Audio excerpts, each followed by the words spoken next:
कश्मीर धरती का स्वर्ग, एक जन्नत। लेकिन ऐसा क्या है कि लोग 2 बार सोचते हैं यहाँ आने से पहले। इस वीडियो में हम कश्मीर के कुछ मोस्ट पॉपुलर प्लेसेस को विजिट करेंगे, ट्रांसपोर्टेशन, होटल्स, फूड्स के एक्सपेंसेस के बारे में भी डिस्कस करेंगे और कुछ स्कैम्स के बारे में भी बात करेंगे। एक गारंटी मैं आपको जरूर दूंगा, अगर आप ये वीडियो कंप्लीट देख लोगे तो आप अपनी कश्मीर की ट्रिप बहुत ही बेहतर तरीके से प्लान कर पाओगे।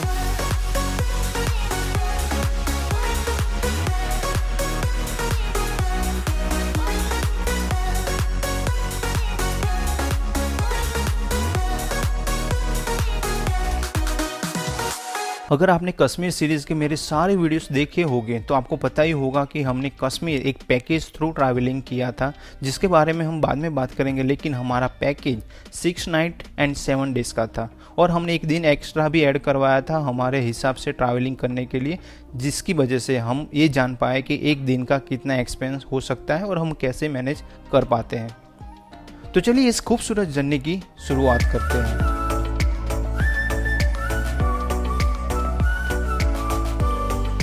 First week of June 2022 Ahmedabad से बाय राजधानी एक्सप्रेस हम दिल्ली पहुंचे, जिसकी टिकट पर पर्सन करीबन 2400 रुपये थी। दिल्ली से मेट्रो थ्रू एयरपोर्ट टर्मिनल 3 पहुंचे, जिसकी टिकट 60 रुपीज़ थी। दिल्ली से 4 बजे हमारी एयर एशिया की फ़्लाइट थी, जिसने हमें 1.5 घंटे में श्रीनगर एयरपोर्ट पहुंचा दिया था। फ़्लाइट की टिकट करीबन 5500 रुपीज़ के आसपास थी। अगर आप दिल्ली से श्रीनगर बाय ट्रेन जाना चाहते हो तो आपको दिल्ली से पहले जम्मू तवी और वहां से बनिहाल जाना पड़ेगा और बाद में आप पब्लिक प्राइवेट ट्रांसपोर्ट यूज़ करके श्रीनगर पहुंच सकते हो। दिल्ली से श्रीनगर की बस भी एवरीडे चलती है, जिसका चार्ज ऑलमोस्ट 2000 या 2200 रुपये के आसपास होता है, जिसमें 20 घंटे का टाइम लग सकता है। श्रीनगर में डल लेक के आसपास बहुत सारी होटल्स अवेलेबल है, जिसमें अच्छी होटल आपको 2000 या 2500 के आसपास ज़रूर मिल जाएगी। लेकिन अगर आप JKTDC through online hotel booking करवाओगे तो उसमें आपको 1800 रुपये से प्राइस रेंज स्टार्ट होती है, जिसकी लिंक मैंने वीडियो के डिस्क्रिप्शन में दे दी है। मेरा सुझाव है कि अगर आप 1-2 महीने पहले कश्मीर ट्रिप प्लान कर रहे हो तो JKTDC सबसे बेस्ट ऑप्शन है, क्योंकि उसकी प्राइस हर सीज़न में सेम ही रहती है। 4 जून शाम के टाइम पे हम श्रीनगर पहुंच चुके थे। डल लेक के घाट नंबर 6 के सामने हमारी होटल सनशाइन, जो हमारे पैकेज के अकॉर्डिंग अच्छी नहीं थी, हमें रूम की क्वालिटी बिल्कुल पसंद नहीं आई। बाद में डिनर के लिए हमें दूसरी होटल जाना पड़ता था, जो बहुत ही बड़ा सदमा था हमारे लिए। लेकिन ये तो होना ही था। हमने अजय मोदी का जो पैकेज बुक करवाया था, वहाँ पर भी थोड़े बहुत प्रॉब्लम हुए, लेकिन वो सब मैं यहाँ बात नहीं करना चाहता, क्योंकि इतनी खूबसूरत जगह पर हम अच्छी बात करते हुए कश्मीर की कश्मीरियत को एंजॉय करेंगे। नेक्स्ट डे 5 जून को हम ब्रेकफास्ट करने के बाद गुलमर्ग जाने के लिए निकल चुके थे। कैब का अरेंजमेंट हमारे पैकेज थ्रू ही था। ऐसे भी फैमिली के साथ ट्रैवल कर रहे थे और ज़्यादा स्ट्रगल ना करना पड़े, इसीलिए हमने पैकेज बुक करवाया था। श्रीनगर से गुलमर्ग का डिस्टेंस करीबन 50 किलोमीटर है, जिसमें 1.5 घंटे जितना टाइम लग सकता है। गुलमर्ग जाते हुए रास्ते में टंगमर्ग से पहले 5 मिनट का हमने ब्रेक लिया फोटोग्राफी के लिए, और यहाँ से हमने कुछ बहुत ही खूबसूरत नज़ारे को एंजॉय किया। टंगमर्ग में आपको स्नो एक्टिविटी के इक्विपमेंट लेने के लिए फोर्स किया जाएगा, जैसे कि गन, शूज़, जैकेट एक्सेट्रा। लेकिन अगर आप समर में ट्रैवलिंग कर रहे हो तो मेरे हिसाब से उसकी कोई ज़रूरत नहीं। गुलमर्ग में टैक्सी स्टैंड पर आपको छोड़ा जाएगा, वहाँ से सिर्फ 10 से 15 मिनट का वॉकिंग डिस्टेंस है गोंडोला के लिए। अगर आप हॉर्स राइड थ्रू फेस 1 जाना चाहते हो तो आपको बहुत सारी बार्गेनिंग करनी पड़ेगी। आपको 2000 या 3000 भी कहेंगे, लेकिन आपको 500 रुपये के आसपास ही बार्गेनिंग करनी है। गुलमर्ग में गोंडोला राइड की टिकट बुक आपको एटलीस्ट 1 मंथ पहले ऑनलाइन करवा लेनी चाहिए, क्योंकि बाद में शायद ऐसा भी हो सकता है कि आपको टिकट ना भी मिले। गोंडोला टिकट बुकिंग लिंक मैंने वीडियो के डिस्क्रिप्शन में दे दी है। गोंडोला राइड के लिए बहुत ही भीड़ होती है, तो आपको जितना जल्दी हो सके यहाँ पहुँच जाना चाहिए। अगर आप सुबह 9 बजे से पहले यहाँ पहुँच जाते हो तो आप ज़्यादा एंजॉय कर पाओगे। गोंडोला राइड करते हुए हम फेस 1 पहुँच चुके थे। वहाँ हमने काफ़ी एंजॉय किया, बहुत सारी फोटोग्राफी भी की। हमारी फेस 2 की टिकट नहीं हुई थी, और वैसे भी हमारे पास छोटे बच्चे थे तो हम फेस 2 जा ही नहीं पाते। बाद में हम वापस गुलमर्ग आके यहाँ जो शिव टेम्पल है वो विजिट किया और शाम को वापस श्रीनगर पहुँच गए। नेक्स्ट डे 6 जून को ब्रेकफास्ट करने के बाद हम पहलगाम जाने के लिए निकल चुके थे। वैसे तो श्रीनगर से पहलगाम का डिस्टेंस करीबन 90 किलोमीटर है, जिसमें 2.5 से 3 घंटे जितना टाइम लग सकता है। रास्ते में हमने केसर और ड्राई फ्रूट्स की एक शॉप भी विजिट की, एप्पल फार्म भी विजिट किया और दोपहर तक पहलगाम में जो हमारी होटल थी गुड लक, वहाँ पहुँच चुके थे। वहाँ लंच किया, लेकिन यहाँ पर भी खाना खाने के लिए हमें दूसरी होटल जाना पड़ता था। सच में बहुत ही बेकार पैकेज था हमारा। और बाद में बाइसरन वैली जाने के लिए हम आगे बढ़े। बाइसरन वैली आप हॉर्स राइड करते हुए भी जा सकते हो या ट्रैकिंग करते हुए भी जा सकते हो। हमारे ग्रुप के मेंबर ने पोनी राइड की थी जिसकी प्राइस पर पर्सन 800 रुपीज़ थी, लेकिन वो बहुत ही ज़्यादा थी। आप जरूर नेगोशिएशन करना, 500 के रुपीज़ के आसपास आपको पोनी राइड ज़रूर मिल जाएगी। लेकिन मैं अकेला ट्रैकिंग करते हुए आगे बढ़ा और बहुत सारा एंजॉय करते हुए मिनी स्विट्ज़रलैंड मतलब बाइसरन वैली पहुंच चुका था, जिसमें मुझे करीबन 1 घंटे जितना टाइम लगा था। अगर आप हॉर्स राइड करके बाइसरन वैली आओगे तो आपको सिर्फ 1 घंटे जितना टाइम ही स्पेंड करने को मिलेगा, लेकिन आप ट्रैकिंग करके आओगे तो आप अनलिमिटेड टाइम स्पेंड कर सकते हो। तो आप जब पोनी राइड करो तो ये बात ज़रूर क्लैरिफाई कर लेना कि आपको बाइसरन वैली में कितना टाइम स्पेंड करने को मिलेगा।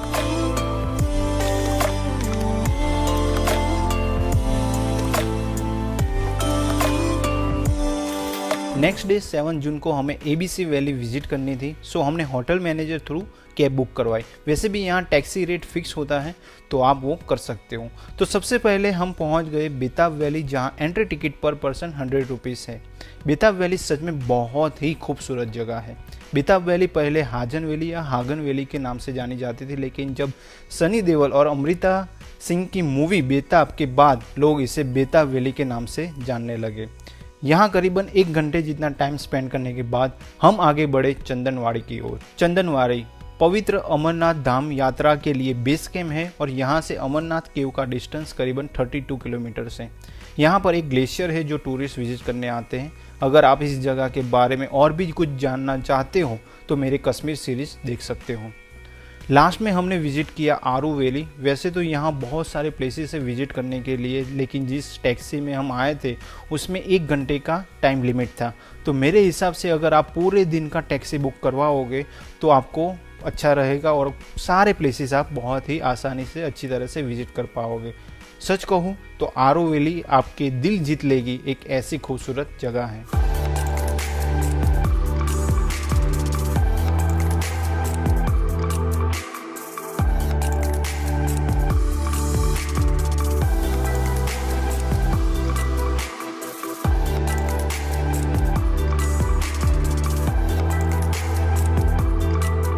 शाम को वापस होटल आने के बाद हम पहलगाम विलेज एक्सप्लोर करने निकले और ये हमारा सबसे अच्छा समय था जो हमने पहलगाम में बिताया था। नेक्स्ट डे 8 जून को हम पहलगाम से दोपहर को श्रीनगर पहुंचे। अब अजय मोदी के पैकेज का सबसे बड़ा प्रॉब्लम ये था कि इस दिन हमारी हाउस बोट तो बुक थी ही, लेकिन अगर हम लंच करने के लिए हाउस बोट जाए तो वापस श्रीनगर साइट सीइंग करने के लिए वापस नहीं आ सकते थे। तो हमें लंच बाहर करना पड़ा और बाद में हमने साइट सीइंग किया, जहाँ पे पहले हम शंकराचार्य टेम्पल विजिट किया, जहाँ से आप महादेव जी के दर्शन करने के बाद पूरे श्रीनगर का बहुत ही खूबसूरत नज़ारा देख सकते हो।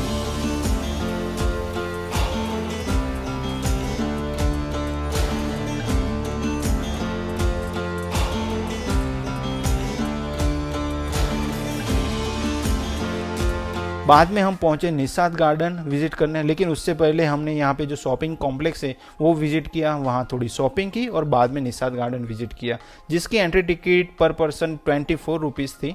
निषाद गार्डन बच्चों के लिए बहुत ही खूबसूरत जगह है, लेकिन बड़ों के लिए फोटोग्राफी के लिए एक परफेक्ट लोकेशन है। बाद में इवनिंग के टाइम पे हम हाउस बोट में पहुँचे। यहाँ पर भी हमें खाना खाने के लिए दूसरी ही हाउस बोट में जाना पड़ता था। सच में बहुत ही बड़ी भूल की थी हमने अजय मोदी का पैकेज लेके। नेक्स्ट डे 9 जून ब्रेकफास्ट करने के बाद हम सोनमर्ग जाने के लिए निकल चुके थे। वैसे तो श्रीनगर से सोनमर्ग का डिस्टेंस 80 किलोमीटर है, लेकिन उसमें आपको 2.5 से 3 घंटे जितना टाइम लग सकता है। सोनमर्ग में आप 2 लोकेशन विजिट कर सकते हो। एक तो आप थाजीवास ग्लेशियर विजिट करो या फिर 0 पॉइंट मतलब जोजिला पास विजिट करो। जोजिला पास आपको टैक्सी से जाना पड़ेगा, उसमें आपको 3000 तक का रेंट बताएंगे, लेकिन आपको यहाँ पर भी बहुत ही बार्गेनिंग करनी पड़ेगी।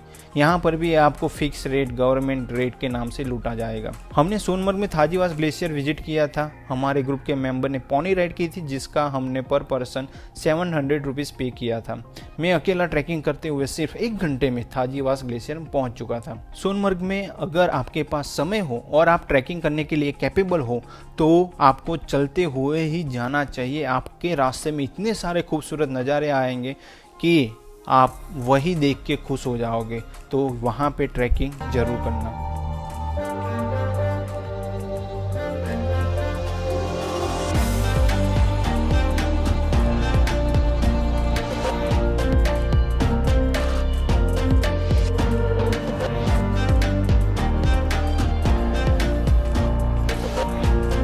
यहाँ हमें एक प्रॉब्लम हुई थी। हमारे ग्रुप के मेंबर विशाल का वॉलेट चोरी हो गया था। हमने पुलिस और लोकल की हेल्प से काफ़ी समय तक यहाँ वहाँ ढूंढते रहे, लेकिन बहुत प्रयास किया लेकिन नो रिजल्ट। सो आप भी अपने लगेज का ख्याल जरूर रखना। थाजीवास ग्लेशियर में आप स्लेज जैसी एक्टिविटीज़ कर सकते हो जो 100 रुपीज़ में होती है, लेकिन आपको 500 रुपीज़ बोला जाएगा। लेकिन कश्मीर में हर जगह पे आपको बार्गेनिंग करनी ही है। शाम को बारिश हो रही थी, सो जल्दी से हम वापस गए और श्रीनगर के लिए निकल चुके थे। नेक्स्ट डे 10 जून हमारा पैकेज का लास्ट डे था। ब्रेकफास्ट करने के बाद हमने शिकारा राइड एंजॉय की।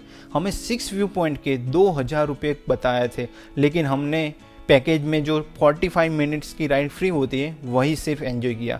बाद में थोड़ी इंक्वायरी करते हुए हमें पता चला कि 7 व्यू पॉइंट्स शिकारा राइड के 300 से 500 रुपीज़ में भी आप एंजॉय कर सकते हो। कश्मीर में लूटने वाले तो आपको हर जगह मिल ही जाएंगे, लेकिन हमारे पैकेज वाले अजय मोदी के एजेंट भी लूटने में कुछ कमी नहीं रख रहे थे। 12 बजे हाउस बोट से हमारा चेकआउट था, तो डल लेक के सामने जो बहुत सारी होटल्स हैं वहाँ पे हमने इंक्वायरी की। 2000 तक हमें अच्छी होटल्स भी मिल रही थी, लेकिन फैमिली के साथ में हम ट्रैवल कर रहे, इस वजह से हमने घाट नंबर 10 के सामने जो शाह अब्बास होटल है वहाँ पे 3500 में रूम बुक की। लेकिन उसके पास में जो होटल ग्रांड बोलेवार्ड थी वो उससे भी अफोर्डेबल और बहुत ही अच्छी थी। हमने लंच घाट नंबर 6 के सामने हमारी जो पहली होटल थी सनशाइन, वहाँ पे जो पंजाबी रेस्टोरेंट है वहाँ लंच किया और वो हमारा अब तक का सबसे बेस्ट लंच था। बाद में हमने होटल में थोड़ा रेस्ट किया। शाम को डल लेक के पास में वॉकिंग करते हुए बहुत ही अच्छा टाइम स्पेंड किया। रात को होटल में ही डिनर किया था। नेक्स्ट डे 11 जून हमारा लास्ट डे था कश्मीर में। पास वाली होटल ग्रांड बोलेवार्ड में हमने ब्रेकफास्ट किया जो अफोर्डेबल और बहुत ही टेस्टी था। बाद में हमने कैब बुक करवाई और हम श्रीनगर एयरपोर्ट पहुंच गए। वहां से हमारी 11:30 बजे की फ़्लाइट थी दिल्ली के लिए। यहाँ मैं आपको एक बात ज़रूर बताना चाहूँगा, आप इस एयरपोर्ट पर 2 से 2.5 घंटे पहले ज़रूर पहुँच जाना, क्योंकि यहाँ पे भीड़ भी बहुत ज़्यादा होती है और चेकिंग भी। दिल्ली एयरपोर्ट टर्मिनल 2 पर जब हम पहुंचे तब हमारा लंच का टाइम हो चुका था, लेकिन वहां फूड कोर्ट की कोई फैसिलिटी हमें नहीं मिली। तो हम टर्मिनल 3 गए और वहां थोड़ा लंच किया और बाद में 4 बजे के आसपास हम न्यू दिल्ली रेलवे स्टेशन पहुंच चुके थे। 6:30 बजे की हमारी ट्रेन थी अहमदाबाद के लिए। कश्मीर के सुहाने मौसम में इतना सारा टाइम स्पेंड करने के बाद दिल्ली में हमें बहुत ही गर्मी लग रही थी। तो मेरा सुझाव है कि अगर पॉसिबल हो आपके लिए तो आप डायरेक्टली श्रीनगर से अपने सिटी तक की डायरेक्ट फ्लाइट ही बुक करवा लेना। नेक्स्ट डे 12 जून मॉर्निंग के 9 बजे से पहले हम अहमदाबाद पहुंच चुके थे। इस खूबसूरत जर्नी का एंड करने का बिल्कुल ही मन नहीं कर रहा था, लेकिन क्या करें, जिसकी शुरुआत है उसका अंत भी है। आई होप आपको इस वीडियो में वो सारी जानकारी मिली होगी जिसकी मदद से आप अपनी कश्मीर ट्रिप को और भी बेहतर तरीके से प्लान कर पाओगे। अगर आपके पास और भी कुछ क्वेश्चन है तो वो आप मुझे कमेंट सेक्शन में बता सकते हो या फिर इंस्टाग्राम में पूछ सकते हो। तो चलिए मिलते हैं एक और नए वीडियो में एक और नई खूबसूरत जगह के साथ। तब तक अपना ख्याल रखिए and save nature, save water, take care, bye bye. Thank you for watching this video and do not forget to like, comment, share and subscribe to our channel.